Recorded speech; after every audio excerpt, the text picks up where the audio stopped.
Ang tulong natin ay nasa pangalan ng Panginoon. Siya ang lumikha ng langit at lupa. Ating ipahayag ang ating mga kasalanan sa Diyos. Ang ating Diyos ay Diyos na mahabagin at mapagpatawad.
Mapalad ang tao na pinatawad na yaong kasalanan at nalimot na rin ang kanyang nagawang mga pagsalangsang. Mapalad ang taong sa harap ng Panginoon ay di na pinararatangan ng kasalanan, dahilan sa siya ay hindi nanlilinlang.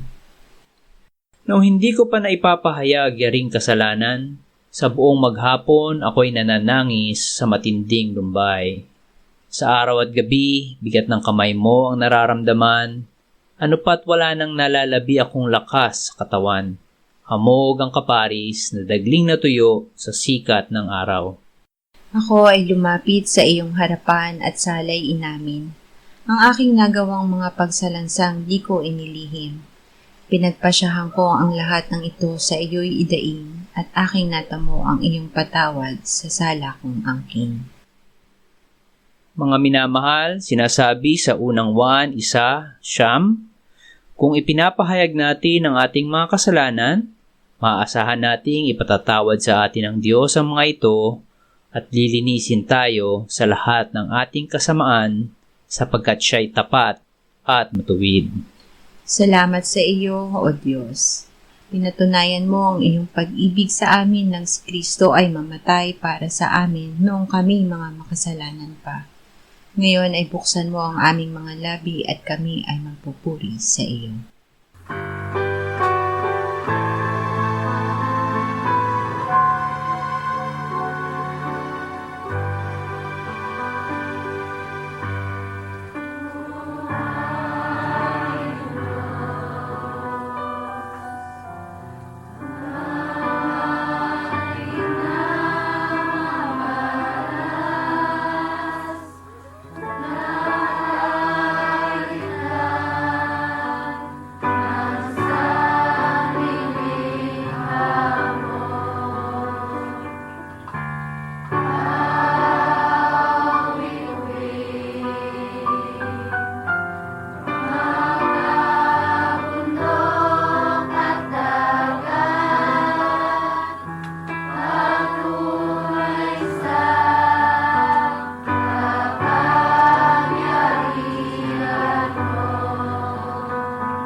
Unang Hari, 17, 20-24.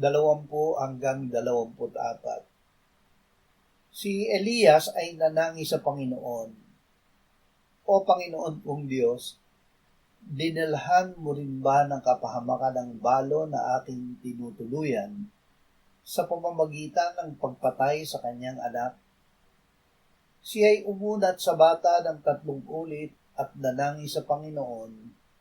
O Panginoon kong Diyos, idinadalangin ko sa iyo, pabalikin mo sa batang ito ang kanyang buhay. Dininig ng Panginoon ang tinig ni Elias, at ang buhay ng bata ay bumalik sa kanya, at siya'y muling nagkamalay. Kinuha ni Elias ang bata, ibinaba sa loob ng bahay mula sa silid sa itaas, at ibinigay siya sa kanyang ina. At sinabi ni Elias, tingnan mo, buhay ang iyong anak. At sinabi ng babae kay Elias, ngayoy alam ko na ikaw ay isang tao ng Diyos, at ang salita ng Panginoon sa iyong bibig ay katotohanan. Ang Diyos ang nagbibigay buhay. Ang balo sa Sarepta at ang kanyang sambahayan ay hindi namatay sa gutom dahil ang nalalabing isang dakot na harina ay hindi naubos ayon sa sinabi ng Diyos. Pagkatapos ay nagkasakit at namatay ang anak na lalaki ng balo. Sinabi niya kay Elias, anong mayroon ka laban sa akin o ikaw na tao ng Diyos? Naparito ka sa akin upang ipaalala mo ang aking kasalanan at upang patayin ang aking anak. Kinuha ni Elias ang bata at hiniling niya sa Diyos na pabalikin ang buhay nito. Dininig ng Diyos si Elias. Ang bata ay muling nabuhay. Tunay na dahil sa kasalanan tayo ay namamatay. Ngunit hindi agad kamatayan ang ibinibigay ng Diyos. Ang ibinibigay niya ay buhay, at hindi lamang buhay kundi buhay na walang hanggan. Sinabi ng Panginoong Hesus na siya ay naparito upang tayo ay magkaroon ng buhay at ng kasaganaan dito. Awit 38-12. Ako'y dumaing sa iyo, O Panginoon, at sa Panginoon ay nanawagan ako. Anong pakinabang mayroon sa aking dugo kung ako'y bumaba sa hukay? Pupurihin ka ba ng alabok? Isasaysay ba nito ang iyong katapatan? O Panginoon, sa aking maawa ka, pakinggan mo ako. Panginoon, naway tulungan mo ako. Iyong ginawang sayaw para sa akin ang pagtangis ko. Hinubad mo ang aking damit sako at binigkasan mo ako ng kagalakan upang luwalhatiin ka ng aking kaluluwa at huwag manahimik. O Panginoon kong Diyos, ako'y magpapasalamat sa iyo magpakailanman. Ibig ng Diyos na tayo ay mabuhay. Ang may sakit ay maaaring manalangin gaya ni David. Maawa ka sa akin, O Panginoon, sapagkat ako'y nanghihina. O Panginoon, pagaligid mo ako, sapagkat nanginginig ang aking mga buto. Bumalik ka, O Panginoon, iligtas mo ang aking buhay. Iligtas mo ako alang-alang sa iyong tapat na pagmamahal. Sapagkat sa kamatayan ay hindi ka naaalala. Sa Sheol naman ay sinong sa iyo ay magpupuri pa. Sa pananalangin ng ganito, magagawa natin na lakipan ang ating pagsamo ng pasasalamat at pananampalataya na ang kapayapaan ng Diyos ang mag-iingat ng ating puso at pag-iisip kay Kristo Jesus. Gaya ni David ay masasabi natin, ang patay ay hindi pumupuri sa Panginoon, ni sino mang bumababa sa katahimikan. Ngunit aming pupurihin ang Panginoon mula sa panahong ito hanggang sa walang hanggan. Purihin ang Panginoon. Efeso 3:14-21. Iniluluhod ko ang ating mga tuhod sa Ama, na sa Kanya'y ipinangalan ang bawat sambahayan sa langit at sa lupa, upang sa inyo'y ipagkaloob niya ayon sa kayamanan ng Kanyang kaluwalhatian, na kayo'y palakasin ng kapangyarihan sa pamamagitan ng Kanyang Espiritu sa pagkataong loob, upang si Kristo ay manirahan sa inyong mga puso sa pamamagitan ng pananampalataya, kung paanong kayo'y nag-uugat at tumitibay sa pag-ibig.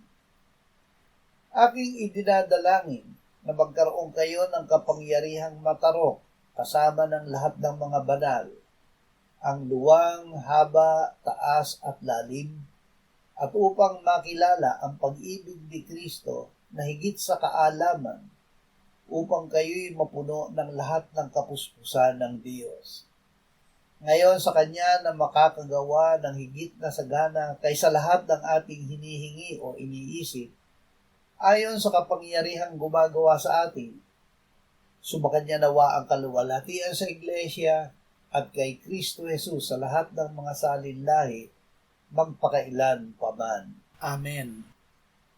Si Kristo ang ating buhay. Si Kristo ngayon ay naninirahan sa ating puso dahil tayo ay sumasampalataya sa Kanya. Tayo ay binigyan ng Diyos ng buhay na walang hanggan, at ang buhay na ito ay nasa Kanyang anak. Ang kinaroroonan ng anak ay kinaroroonan ng buhay. Dahil si Kristo ang ating buhay, nasa atin ang Kanyang kapangyarihan na nagtagumpay sa kamatayan. Ibinuhos ng Diyos ang Kanyang pag-ibig sa ating puso sa pamamagitan ng Espiritu Santo na ibinigay sa atin. Si Kristo na ating tagapagligtas ay ating manggagamot. Lucas 7:11-17. Kinabukasan, siya ay tumuloy sa isang bayan na tinatawag na Nain, kasama ang kanyang mga alagad at ang napakaraming tao. At nang siya'y papalapit sa pintuan ng bayan, inilalabas ang isang taong namatay.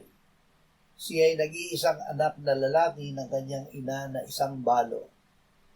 Kasama niya ang napakaraming tao mula sa bayan. Nang makita siya ng Panginoon, siya ay nahabag sa balo at sinabi rito, "Huwag kang umiyak."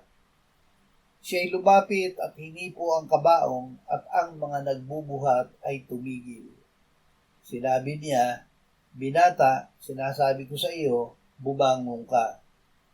Umupo ang patay at nagpasimulang magsalita, at siya'y ibinigay ni Jesus sa kanyang ina. Si Kristo ay bumubuhay ng patay. Si Elias ay nanalangin at binuhay ng Diyos ang anak ng balo sa Sarepta. Binuhay ni Jesus ang anak ng balo sa Nain sa pamamagitan ng kanyang salita, "Binata, sinasabi ko sa iyo, bumangon ka." Sinabi ng Panginoong Hesus, "Katotohanang sinasabi ko sa inyo, hindi makakagawa ng anuman ang anak sa kanyang sarili, kundi ang nakikita niyang ginagawa ng Ama, sapagkat ang lahat ng mga bagay na kanyang ginagawa ay siya ring ginagawa ng anak, sapagkat minamahal ng Ama ang anak at sa kanya'y ipinapakita ang lahat ng mga bagay na kanyang ginagawa, at lalong dakilang mga gawa kaysa mga ito ang ipapakita niya sa kanya upang kayo'y mamangha. Sapagkat kung paanong ibinabangon ng Ama ang mga patay at sila'y binubuhay, gayon din naman binubuhay ng anak ang sinubang nais niya." Si Jesus ang anak ng Diyos. Si Jesus ay hindi lamang isang propeta. Sa Cesarea Philipos, tinanong niya ang kanyang mga alagad, "Ano ba ang sinasabi ng mga tao kung sino ang anak ng tao?" At sinabi nila, Ang sabi ng iba ay si Juan na tagapagbautismo, ang iba ay si Elias, at ang iba ay si Jeremias o isa sa mga propeta. Sinabi niya sa kanila, "Ngunit ano ang sinasabi ninyo kung sino ako?" Sumagot si Simon Pedro at sinabi, "Ikaw ang Kristo, ang anak ng Diyos na buhay." Sumagot si Jesus at sinabi sa kanya, "Mapalad ka, Simon, na anak ni Jonas, sapagkat hindi laman at dugo ang nagpahayag nito sa iyo, kundi ang aking Ama na nasa langit. Ang Ebanghelyo ay isinulat upang tayo'y sumampalataya na si Jesus ang Kristo, ang anak ng Diyos, at sa pagsampalataya ay magkaroon tayo ng buhay sa kanyang pangalan."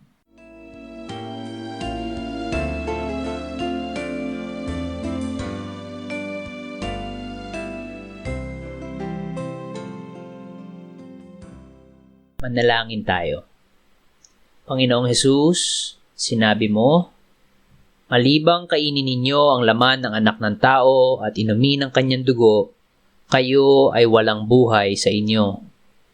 Ang sino mang kumakain ng aking laman at umiinom ng aking dugo ay may buhay na walang hanggan, at akin siyang muling bubuhayin sa huling araw.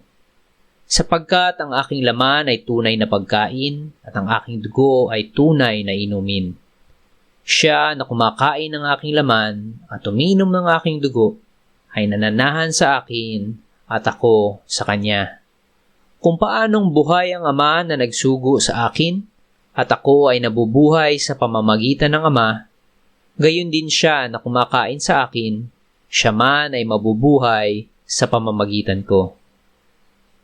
Panginoong Hesus, aming tagapagligtas, tinatanggap ka namin sa oras na ito bilang aming tinapay ng buhay. Tinatanggap namin ang iyong katawan na ipinako sa krus, namatay, inilibing, binuhay na muli, at iniakyat ng Ama sa kanyang kanan sa langit bilang aming tunay na pagkain. Tinatanggap namin ang iyong dugo na nabuhos sa ipagpapatawad ng aming kasalanan bilang aming tunay na inumin. Manahan at mabuhay ka sa amin upang kami ay mamuhay sa pamamagitan mo kung paanong ikaw ay namuhay sa pamamagitan ng Ama. Salamat, Ama, sapagkat dahil kay Kristo, kami ngayon ay nakapamumuhay kasama mo kaisa ng Espiritu Santo. Sa iyo ang lahat ng kaluwalhatian, ngayon at magpakailanman. Amen.